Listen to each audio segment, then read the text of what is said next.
I'm representing one of the companies here called IDI, International Development Institute. I'm affiliated with that. And we are representing a couple entities here actually. And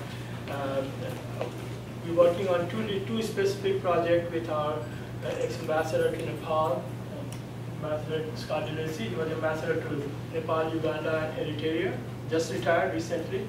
And we partner in two different projects. And we also have our Parshu Nepal, the chief of our IDI, and and we have a guest from Nepal, Pankaj Pradhananga. He just came from Nepal.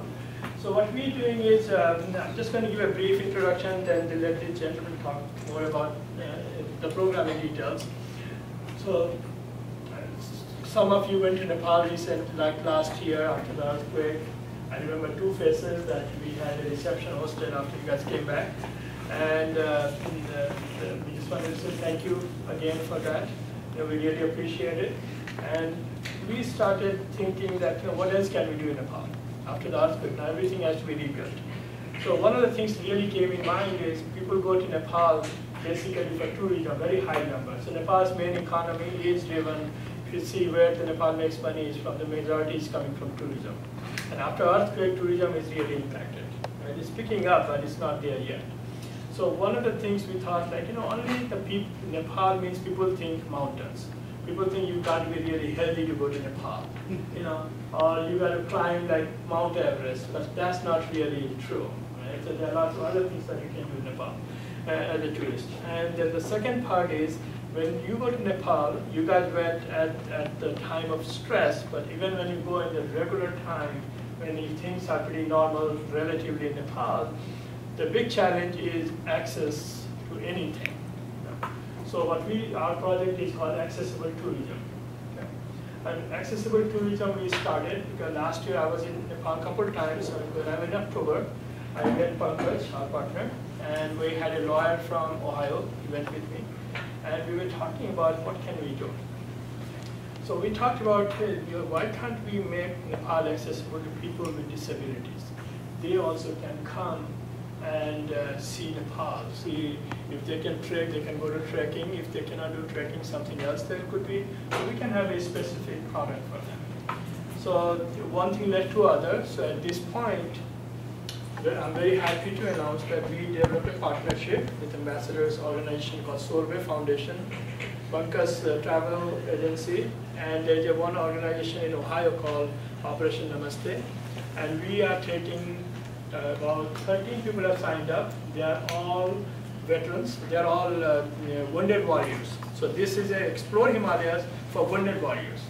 And 4 of them, just recently, Invictus game, if you followed the Invictus game that was held in May, in North Carolina just recently, that one lady, she won 3 gold medals, and one class 1 athlete, the 3 gold medals and the 1 other participator. So 4 of them Invictus, yet they are also participating. So we have 13 right now, they have signed up.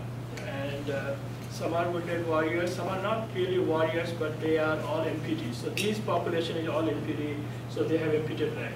And they're going to go up to, Pankaj will give you details, up to 3,000 feet, almost 3,000 feet they're going to go trekking.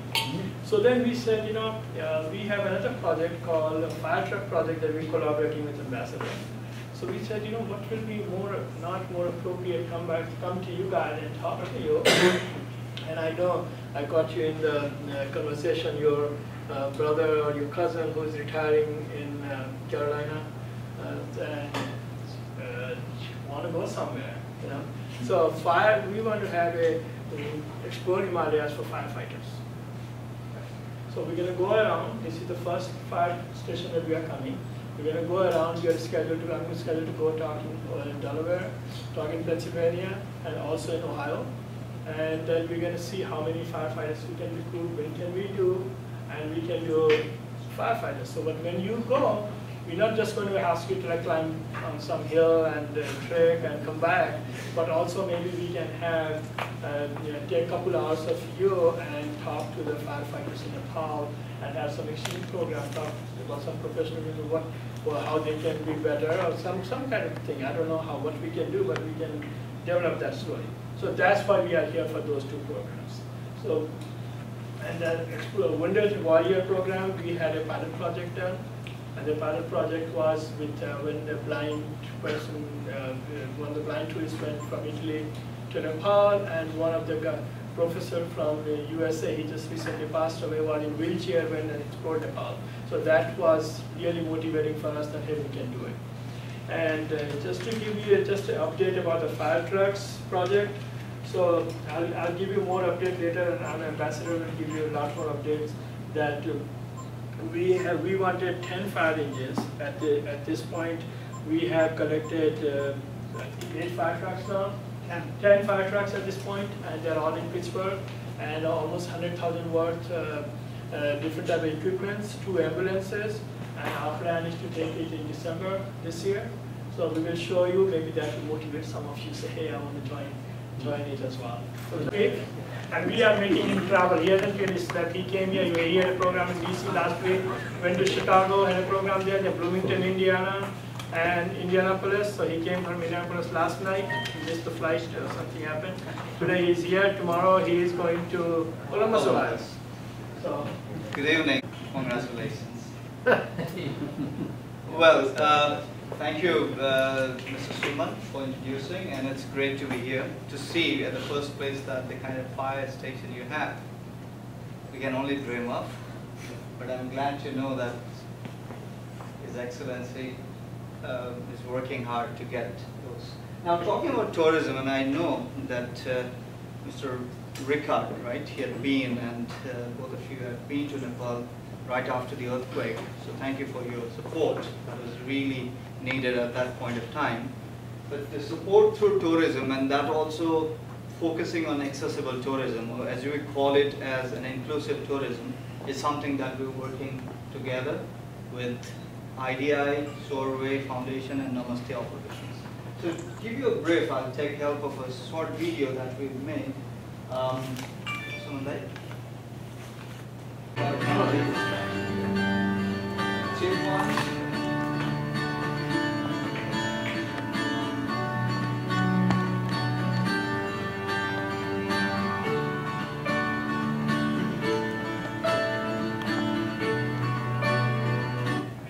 So he was a gentleman, Scott Rains, Dr. Scott Rains from California, who I met 3 years ago.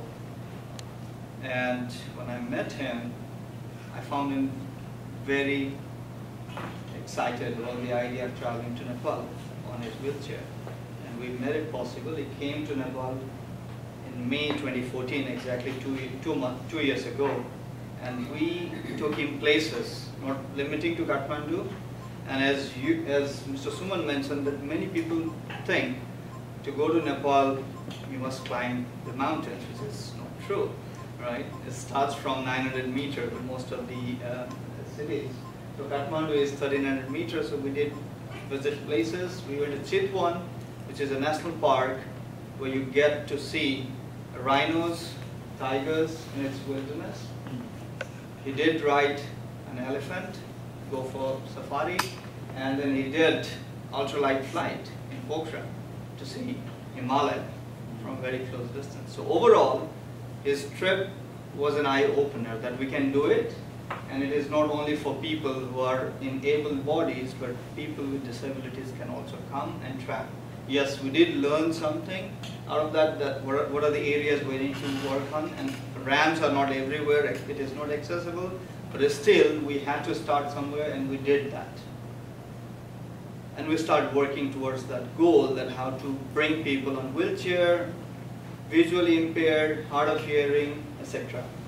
And then there was the earthquake, April 2015. Right? So everyone was terrified, depressed, trying to fight back. And there I met a group of people with disabilities, and they were staying in a makeshift camps for months, getting food, shelter, water, but that was not just enough. So I felt that they needed something extra. So we planned to take them out for an excursion to turn tourism as a healer. And that's what we did. let's watch this, the other part of so it is a botanical garden in Kathmandu, about 20 kilometers from the city.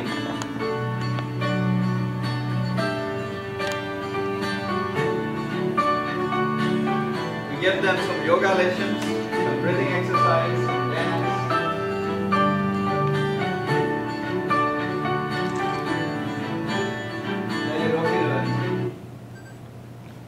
And we felt that really different. So these friends with disabilities, when we took them out for an excursion, I could see the difference. You know, they were hopeful to face this situation or the reality and fight back. And after 2 months, we got one group of tourists from Italy, and one person in that group was visually impaired, named Marco, and he decided, or he chose Nepal to icebreak his trip to Asia. So it was his maiden trip to Asia, that also of Nepal, when people were absolutely skeptical to make a trip to Nepal 2 months after the earthquake. That was not the right place to go, and even any tourists, they would cancel, and there were landslides of cancellations to Nepal from tourism sector. So when Marco came, we took that opportunity to show him around, and not only showing him around, we took him up to Poon Hill, that is 3,210 meters, would be around 9,500 feet. He did a trek for 5 days. That's what he did.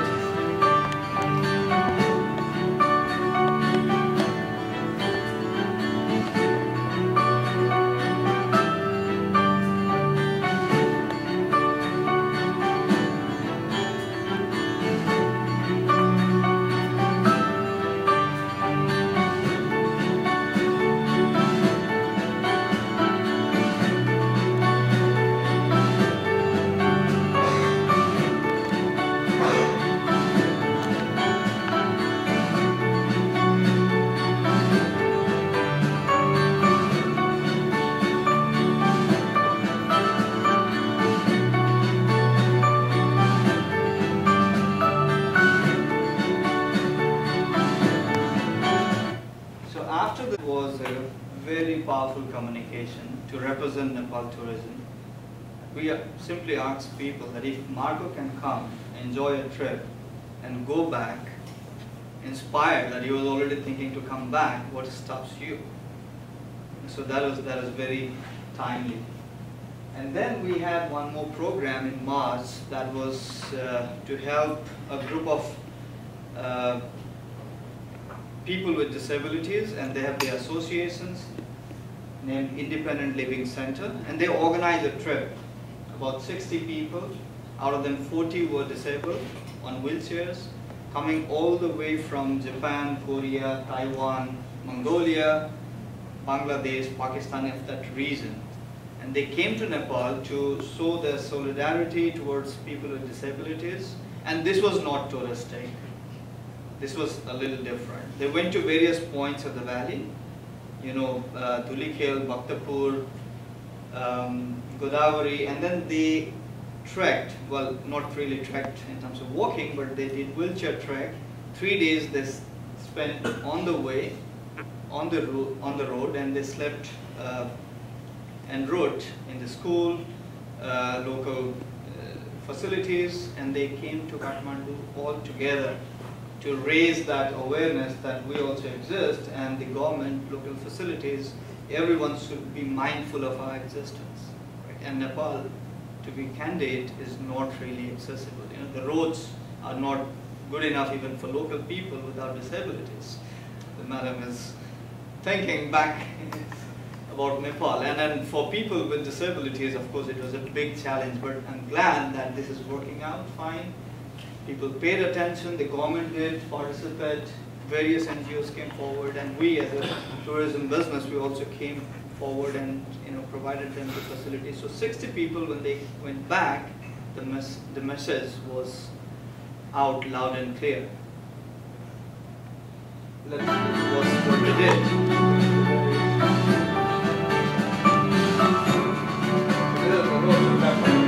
This is a better part of the roads.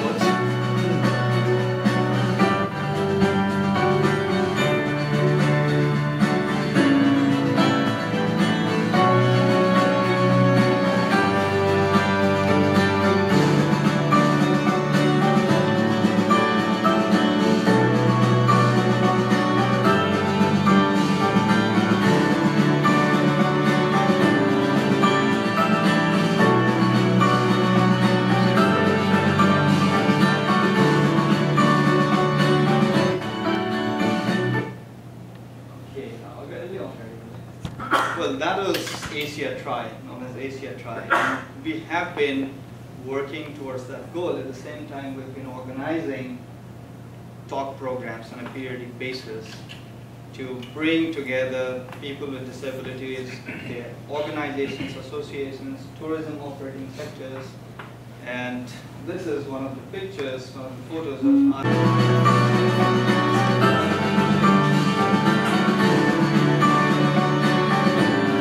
yes.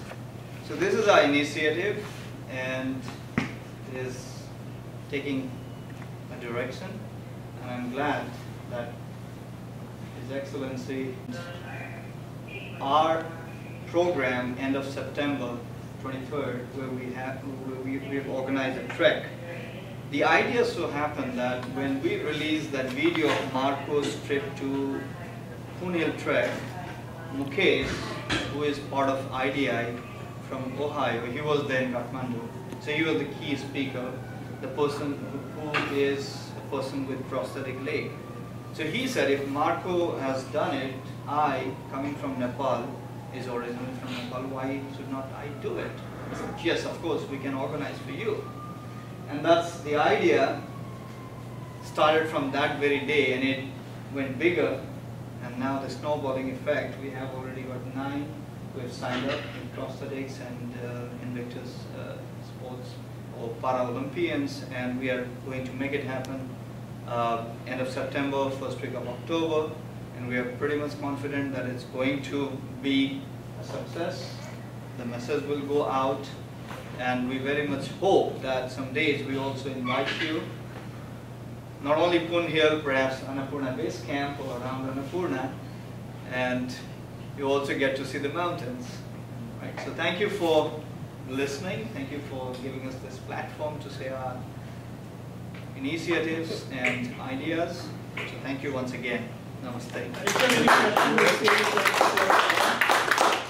And one of the purposes, yes, is an excursion, but the other purpose is to bring awareness in the country like Nepal, where people see that, hey, you know, we need to attract this kind of population also for our economy, and we need to do the right thing. So one of the top programs that we do is we focus on corporate responsibilities.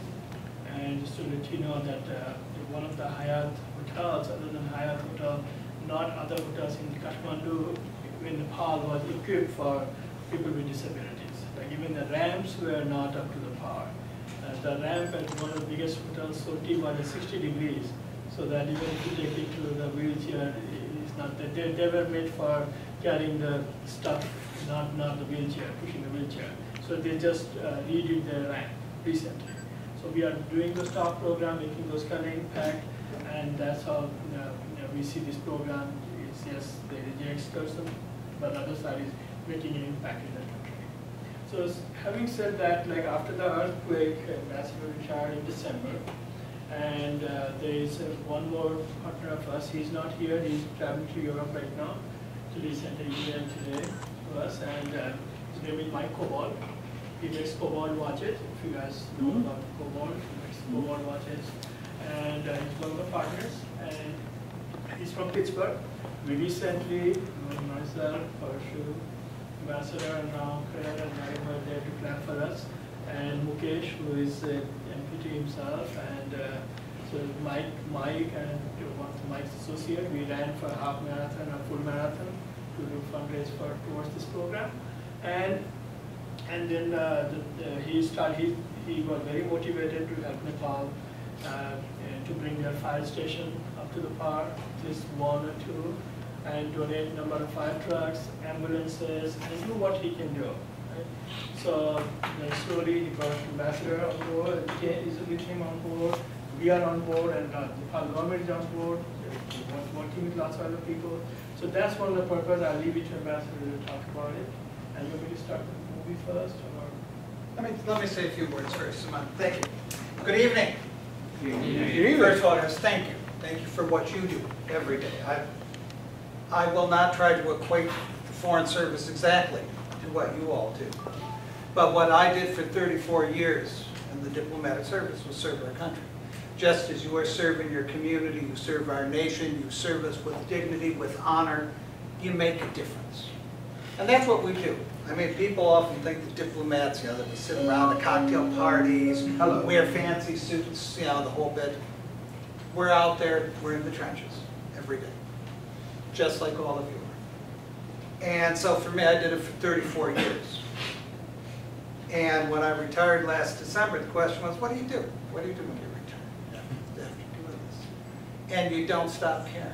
That commitment to service, to making a difference in the world, doesn't just go away. So what the hell, if I can do something in my retirement to benefit a broader vision of the world that we want to create, that's not a bad thing. We happen to choose Nepal for a couple of reasons. It's a wonderful country. You've been there, you know. The people of Nepal are some of the most decent, kindest, strongest people I've met anywhere in the world in the course of 34 years. It's also one of the poorest countries. Faces great challenges. And when I was an ambassador, one of the things that we knew is that there was going to be an earthquake. And we knew that earthquake was going to kill thousands of people, maybe tens of thousands of people, maybe 100,000 people. And just because they had a quake last September or last April, don't be fooled. That's not the big one. In western Nepal, it has been over 500 years. There's one fault line. 500 years since there was a quake on that fault line. When that quake hits, it's going to be an 8.0 or greater. It could take 2. According to most of the seismologists I've talked to, it could take 2 quakes of 8.0 or greater to release the pressure that has built up over 500 years. This is one of the most active seismic zones on the planet. The Himalayas are the youngest mountains in the world. They are still growing. So we've got challenges ahead. So the idea that we had at the time was, of course, to do risk reduction and preparedness in Nepal. That's what we did as a nation.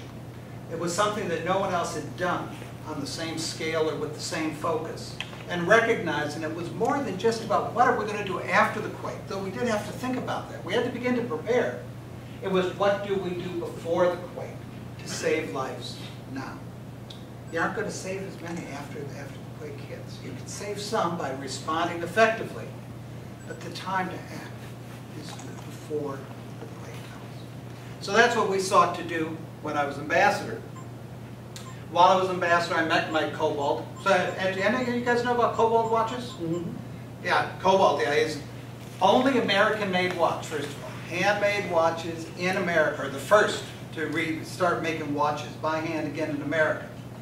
All made by Cobalt. And these are watches for, basically they are geared towards you guys. They're geared towards adventurers, they're geared towards explorers, they're geared towards Navy SEALs. Got a lot of SEALs, a lot of special forces, a lot of other folks who are out there in the world.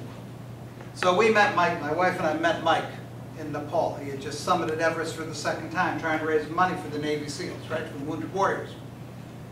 On the way down, his wife died.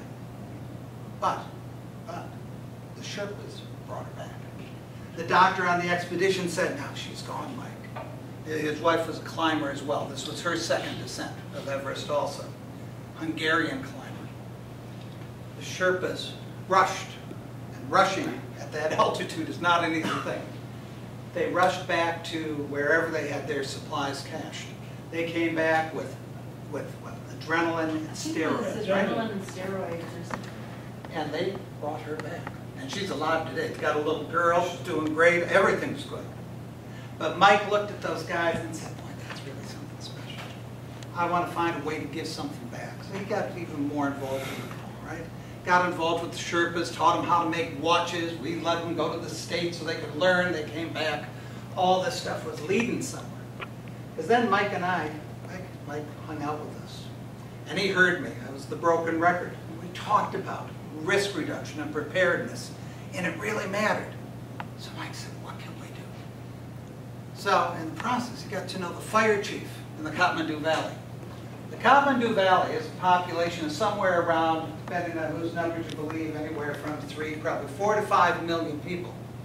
When we were there, they had 5 fire trucks in the entire Kathmandu Valley to service 5 million people. Those five engines, probably at any given point in time, at least 2 of them were down, maybe 3. They were vintage 1940. Mine is. Yeah, I keep wanting to talk back there. Huge problem. So the fire chief said to Mike, can you help us? He said, well, maybe. So Mike started thinking, the fire chief wanted some parts. Mike thought, rather than bringing him parts, maybe it would just be easier to bring him a damn new fire truck. And he started thinking, because he knew James Gandolfini, right? Gandolfini was a good friend of Mike's. And he's also very close to Sir Ranulph Fiennes, if you guys know who he is, the world's greatest living explorer. So he said, Scott, I got a great idea. I'm going to get a fire truck. And I'm going to get Jim and Rand, and we're going to drive that fire truck from Calcutta to Kathmandu to build awareness about the need to address these issues now, to build capacity now, to make a difference now. Isn't that a cool idea? Mm-hmm. And I looked at him, and in my mind I said, Mike, you're crazy.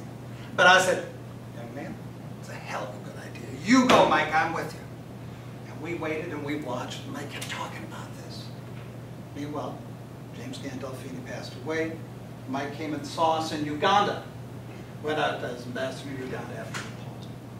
I still cared about Nepal. And Mike said, again, we still got to do this, Scott. And I said, Mike, I'm with you. Well, Suman said, today, we've got a bit of a story to tell. But before I tell the rest of it, go ahead, show the video quickly. Then I won't talk too much longer, but I'll give you just a little bit more background. All right? Including as United States ambassador to Nepal.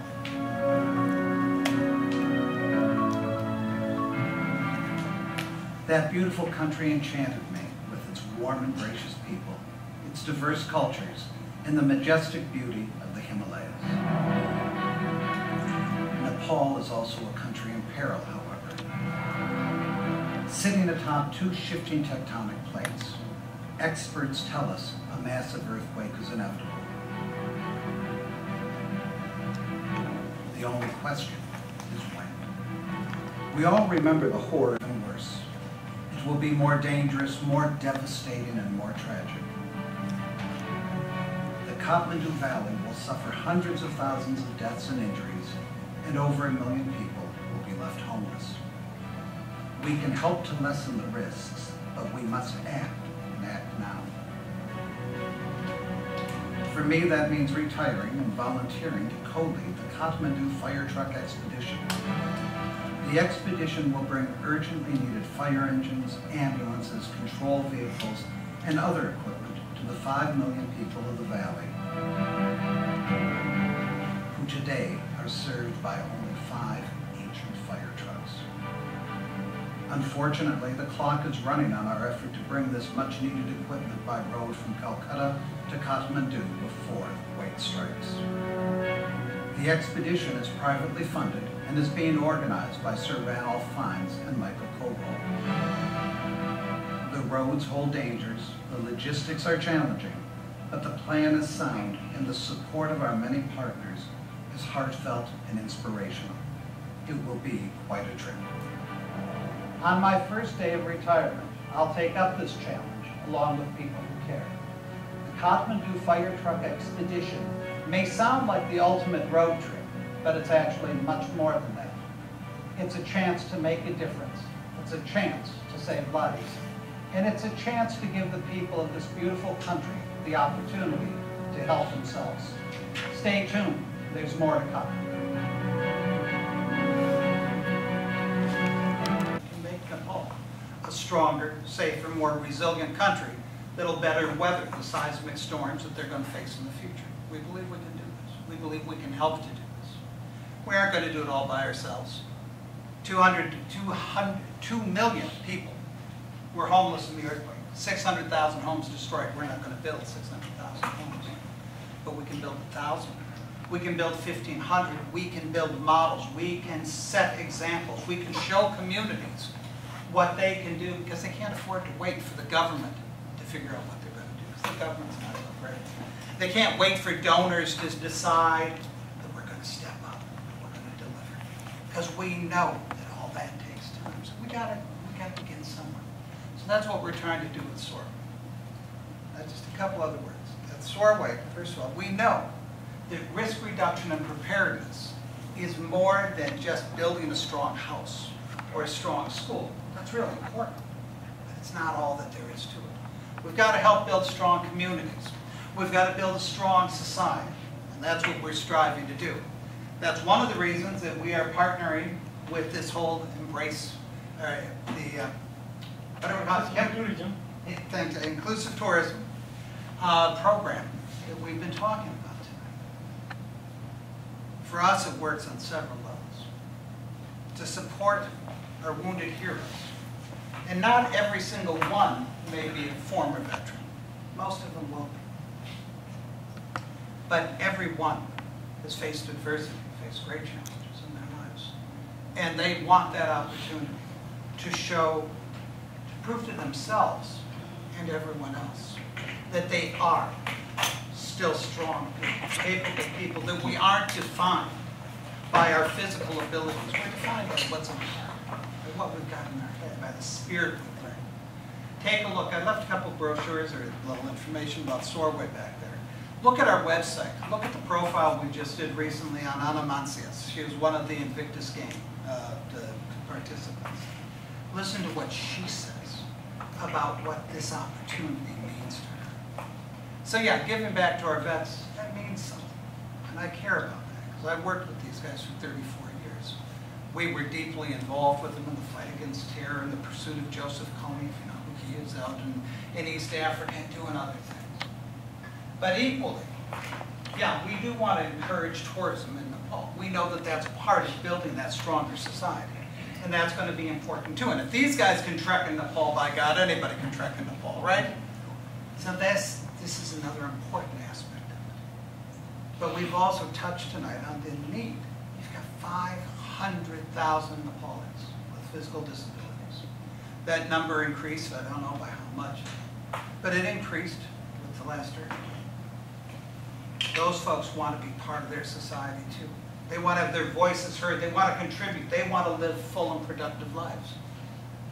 It's pretty hard. It's pretty hard if you're a young woman who's bright and capable and you want to give something back.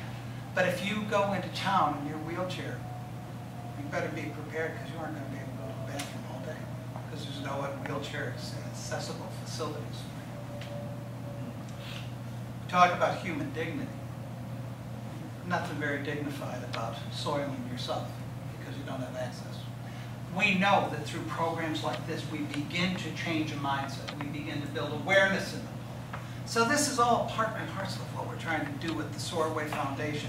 I think that this idea of embracing tourism in the Himalayas, of opening those doors is wonderful. I think the support for those with physical challenges is absolutely right, and I think the impact it'll have in Nepal is great. I think that's cool. Equally at Sorway, we are not working directly as a foundation on the expedition. Now on the expedition, Mike does. We have been able to collect 10 fire trucks now. Absolutely fantastic. Unbelievable. I gotta admit, it blew my mind that we ended up with 10 fire trucks, 2 ambulances, 2 Volvo front loaders, and about $100,000 worth of equipment. It didn't go last December, obviously, because we're still talking about it. It didn't go because little things like 2 major earthquakes came along, and then political issues, political challenges that caused a blockade along the borders and made it, say, not the opportune time to try to drive a bunch of fire trucks through. But we're still determined to do that. We need help in doing that, too. We've already got firefighters who are going to join us, Navy SEALs who are going to join us. We need guys who can drive those things. I'll pretend to drive one, maybe a short distance, but I know better than to try to take it up some of those roads. But we're going along for the ride, I'll tell you that, and we're going to make a difference, and it's going to be a hell of a story. And I think it's pretty cool, but we know we have to have a continuing engagement as well. We have to train these guys in Kathmandu to use this equipment effectively. We have to continue the training. You can't just drop this equipment and say, hey, have fun, guys, see ya. We need to be there to supply spare parts when they're needed, to give them that continuing education, that continuing relationship with their brothers and sisters who fight fires and make a difference here in the U.S., and that's what we intend to do. And we would welcome having any or all of you supporting that effort too. I will be honest with you, at the moment, I'm still not 100% sure how the hell we're going to get them all to Calcutta.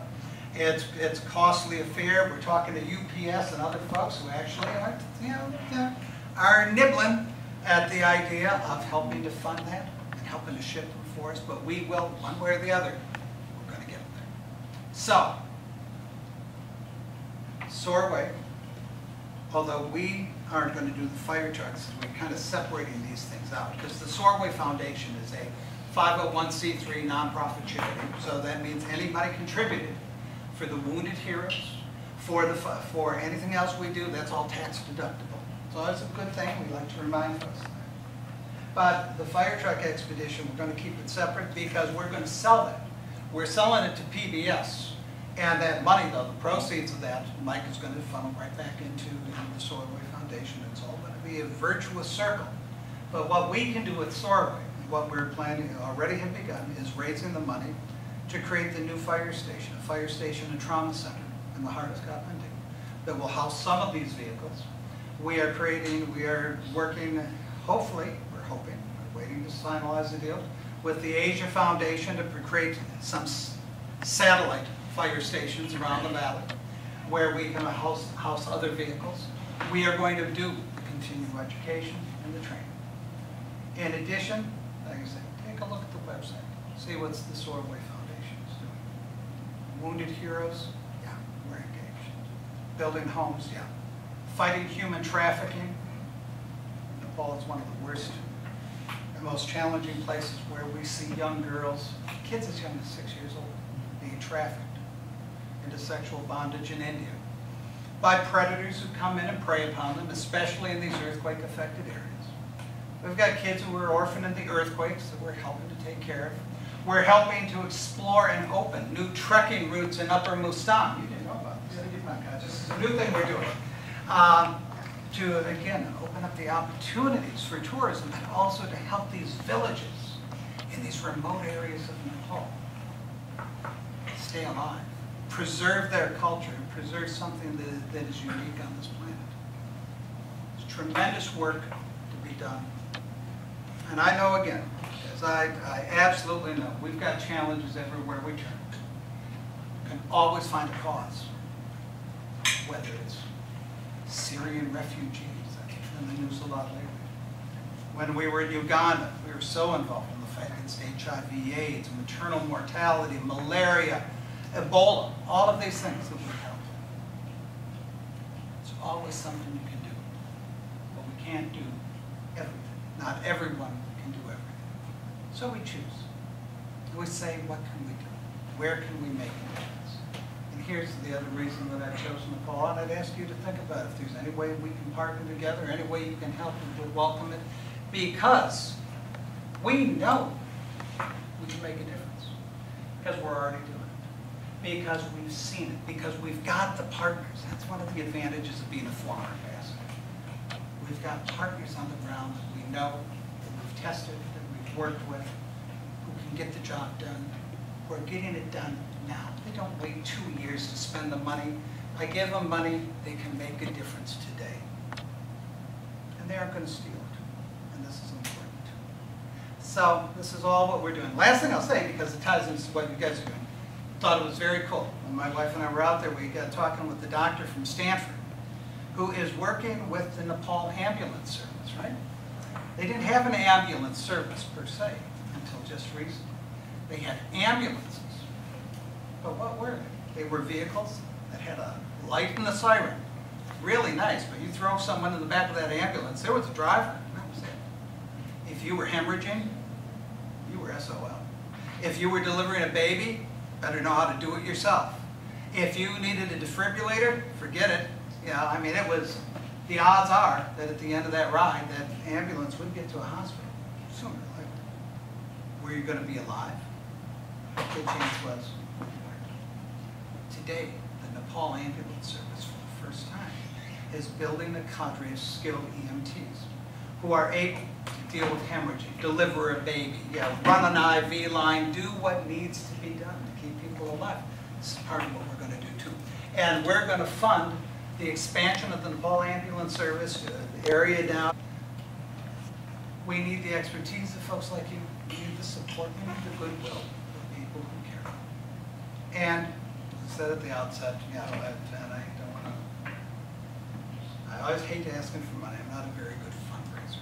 But the reality is, you know, when I was an ambassador, there was the Internal Revenue Service. They raised money for the U.S. government, and they worked very hard. When you're dealing with NGOs, when you're dealing with this world, trying to make a difference, we've got to find a way to make it happen. These wounded heroes that we want to send, we really do. And our goal is to raise the money to send them to Nepal. We aren't doing this for fun. We're doing it so that these folks will have the opportunity to experience this once-in-a-lifetime adventure, that they will set the tone in Nepal, and that we can help make a difference.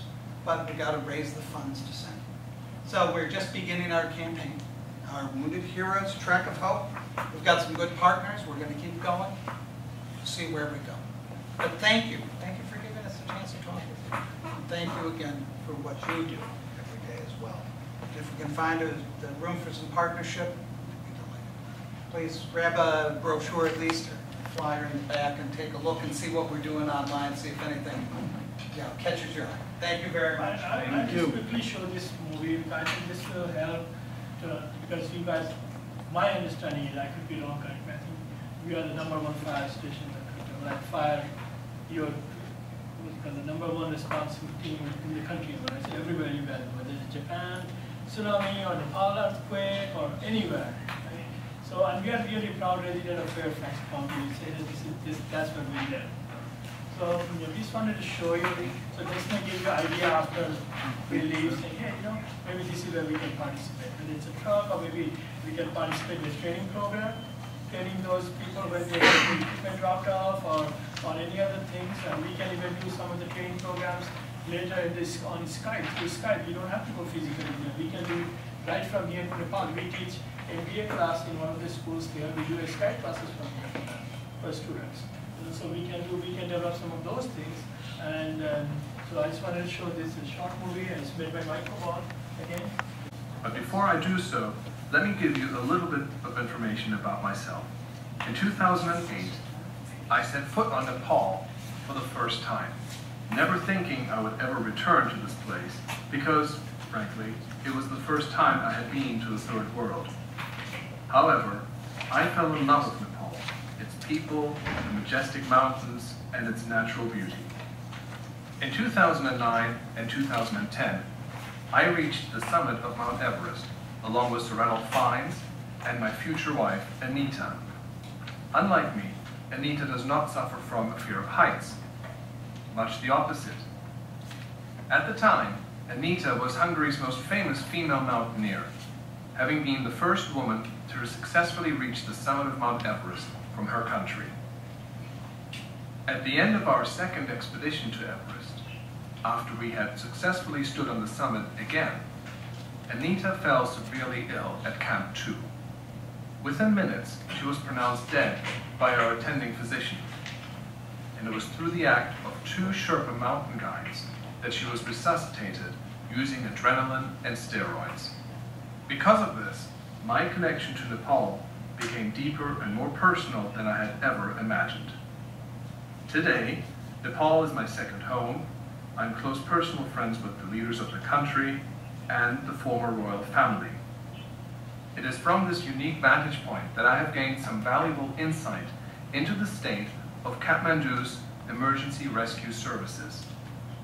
They're in a deplorable state, and it is through happenstance that the chief of Kathmandu's fire department asked me for some help obtaining spare parts for his dysfunctional fire trucks.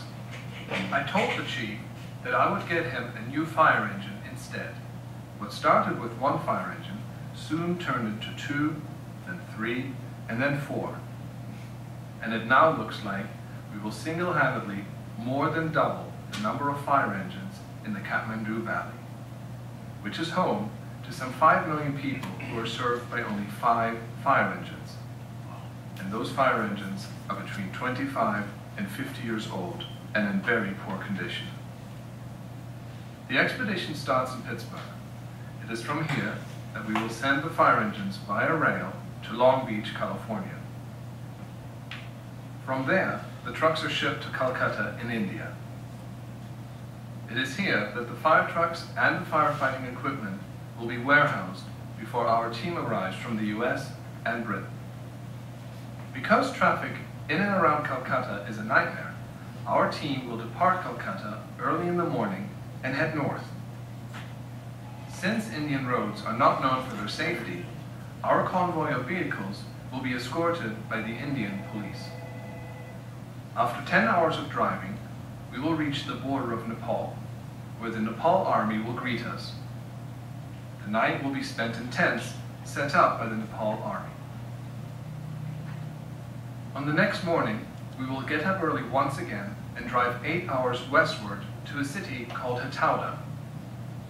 Hetauda recently gained international notoriety when a wild rhinoceros ran through its streets and for 2 days wreaked havoc. We will be sleeping in tents again and hope not to encounter any rhinos.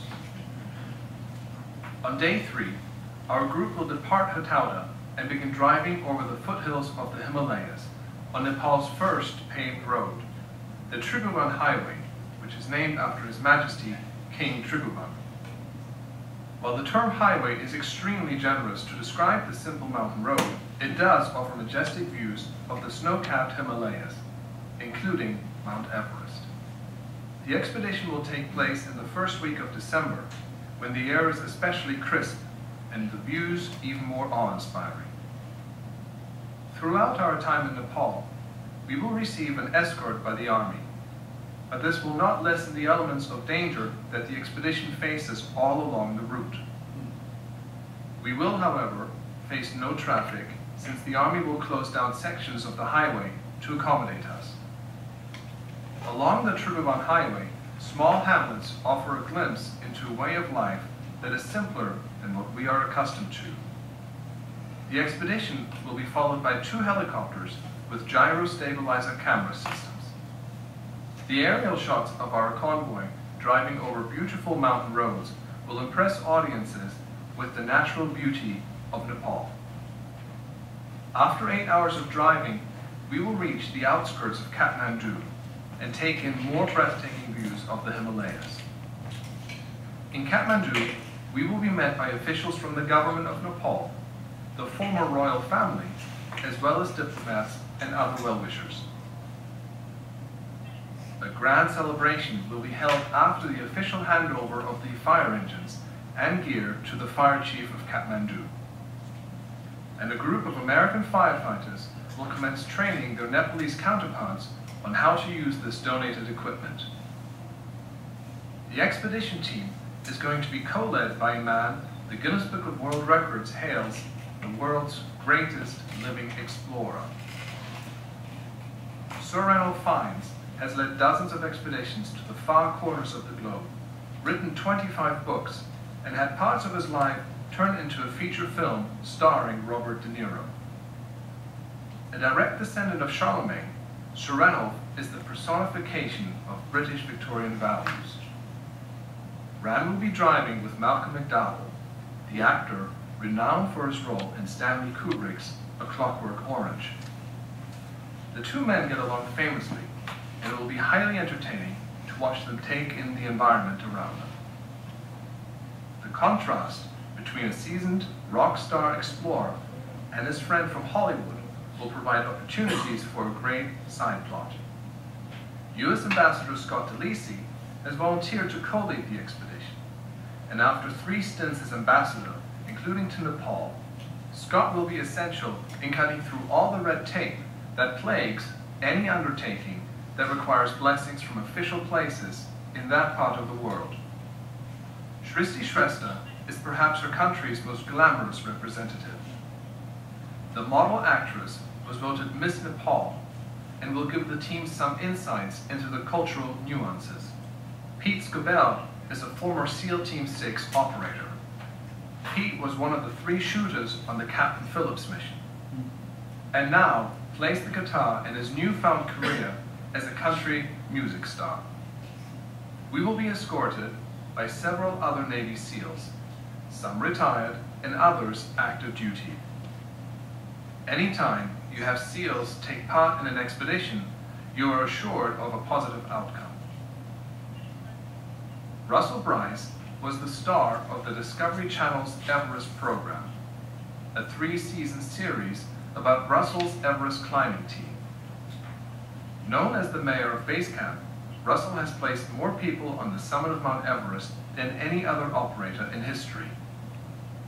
He understands logistics in India and Nepal, which is why he has volunteered to manage those aspects of our expedition. Heather Gillock is a Canadian mountaineer who has climbed Mount Everest, Mount Lhotse, and many other peaks.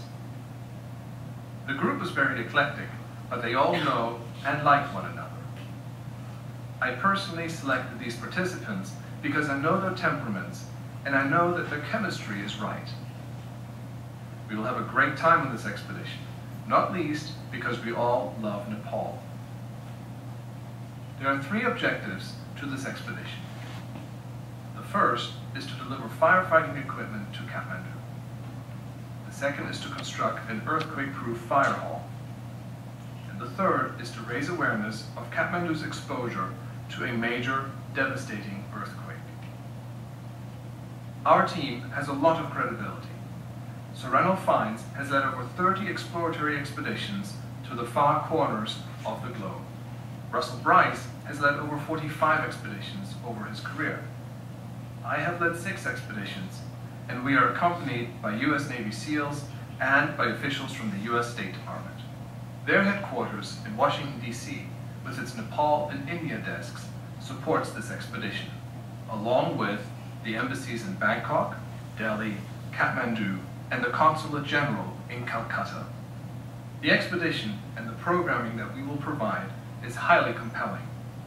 It is adventurous, dangerous, exotic, humanitarian, somewhat sexy, certainly eccentric, and definitely unique and cold. And I'm going to tell you about the